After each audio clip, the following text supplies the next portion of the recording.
Assalamualaikum warahmatullahi wabarakatuh. Perkenalkan, nama saya Septiani Rahayu.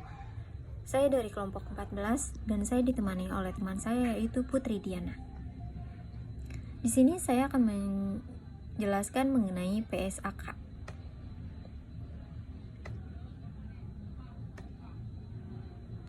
Apa itu PSAK? PSAK adalah singkatan Pernyataan Standar Akuntansi Keuangan yang merupakan pedoman utama bagi akuntan dalam rangka melakukan penyusunan laporan keuangan dalam bisnis. Adapun PSAK 55. PSAK 55 merupakan instrumen keuangan pengakuan serta pengukuran. Tujuan pernyataan ini adalah untuk mengatur prinsip dasar pengakuan dan pengukuran aset keuangan, liabilitas keuangan, dan kontrak pembelian atau penjualan item non-keuangan. Ruang lingkupnya, yaitu pernyataan ini diterapkan pada kontrak pembelian atau penjualan item non-keuangan yang dapat diselesaikan secara neto dengan kas atau instrumen keuangan lain, atau dengan mempertukarkan instrumen keuangan seolah-olah kontrak tersebut adalah instrumen keuangan, dengan pengecualian untuk kontrak yang disepakati dan dimaksudkan untuk terus dimiliki. Tujuan untuk menerima atau menyerahkan item non-keuangan sesuai dengan persyaratan pembelian, penjualan, atau penggunaan yang diperkirakan oleh entitas. Komitmen pinjaman. A. Komitmen pinjaman yang diberikan yang ditetapkan entitas sebagai liabilitas keuangan yang diukur pada nilai wajar melalui uang. B. Komitmen pinjaman yang diberikan yang dapat disediakan oleh neto dengan kas atau dengan penyerahan atau diterbitkan instrumen keuangan lain. C. Komitmen untuk menyediakan pinjaman yang diberikan pada suku bunga di bawah suku bunga pasar. D. Menjelaskan pengukuran selanjutnya atas liabilitas yang timbul diberikan tersebut. Deperatif adalah suatu instrumen keuangan atau kontrak lain yang termasuk dalam ruang lingkup persyaratan ini dengan 3 karakteristik berikut ini. A. Nilainya berubah sebagai akibat dari perubahan. B. Tidak memerlukan investasi awal atau neto, atau memerlukan investasi awal neto dalam jumlah yang lebih kecil dibandingkan dengan jumlah yang sebelumnya dipertukarkan untuk kontrak serupa lain yang diperkirakan akan menghasilkan dampak yang serupa sebagai akibat perubahan faktor pasar. C. Diselesaikan pada tanggal tertentu di masa depan. Deperatif melekat merupakan suatu komponen dari instrumen campuran.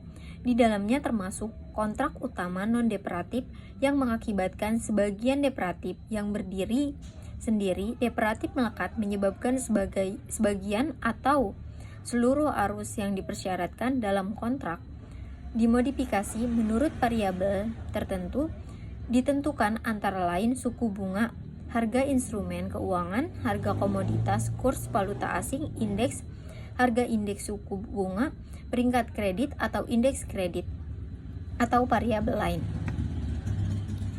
Pinjaman yang diberikan dan piutang adalah aset keuangan non-deperatif yang pembayaran tetap atau telah ditentukan, tidak mempunyai kuotasasi di pasar aktif, kecuali A. Pinjaman yang diberikan dan piutang yang dimaksudkan oleh entitas ini dijual dalam waktu dekat.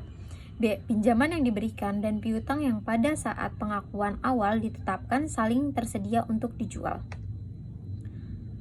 Selanjutnya, aset keuangan tersedia untuk dijual adalah aset keuangan non-deperatif yang ditetapkan sebagai tersedia untuk dijual atau yang tidak diklasifikasikan sebagai A. Pinjaman yang diberikan dan piutang.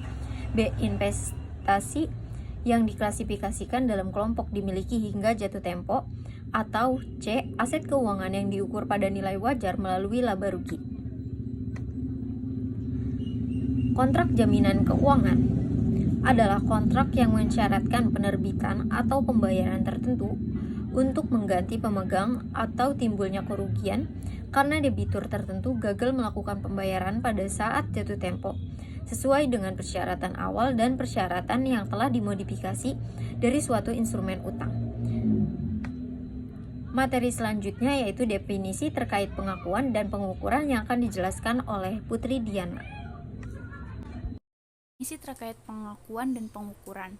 Biaya perolehan diamortisasikan dari aset keuangan atau liabilitas keuangan adalah jumlah aset keuangan atau liabilitas keuangan yang diukur pada pengakuan awal dikurangi pembayaran pokok, ditambah atau dikurangi dengan amortisasi kumulatif menggunakan metode suku bunga efektif yang dihitung dari selisih antara nilai awal dan temponya, dan dikurangi penurunan atau baik secara langsung maupun menggunakan akun cadangan untuk penurunan awal atau nilai yang tidak dapat ditagih. Metode suku bunga efektif adalah metode yang digunakan untuk menghitung biaya perolehan diamortisasikan dari aset keuangan atau liabilitas keuangan, atau kelompok aset keuangan atau liabilitas keuangan, dan metode untuk mengalokasikan pendapatan bunga atau beban bunga selama periode yang relevan.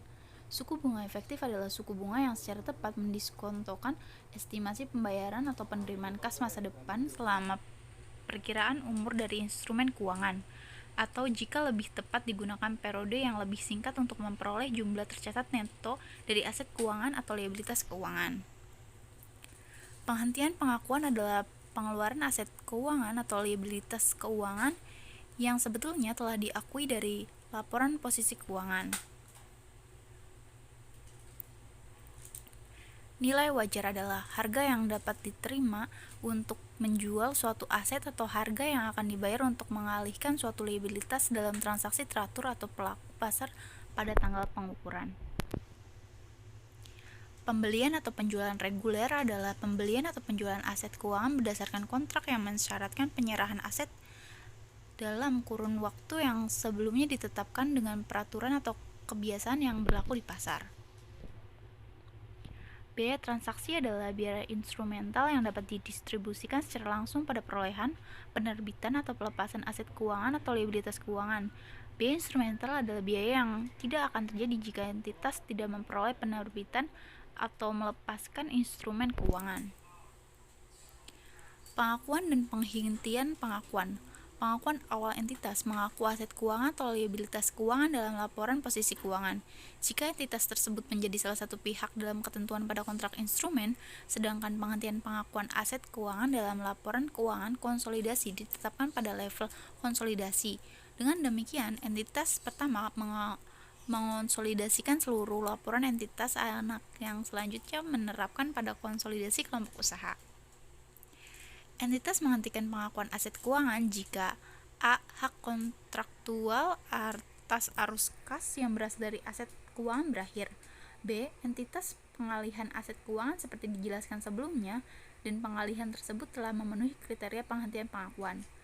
Entitas mengalihkan aset keuangan jika a. mengalihkan hak kontraktual untuk menerima arus kas yang berasal dari aset keuangan, atau b. tetap memiliki hak kontraktual untuk menerima arus kas yang berasal dari aset keuangan tetapi juga menanggung kewajiban kontraktual untuk membayar arus kas yang diterima tersebut.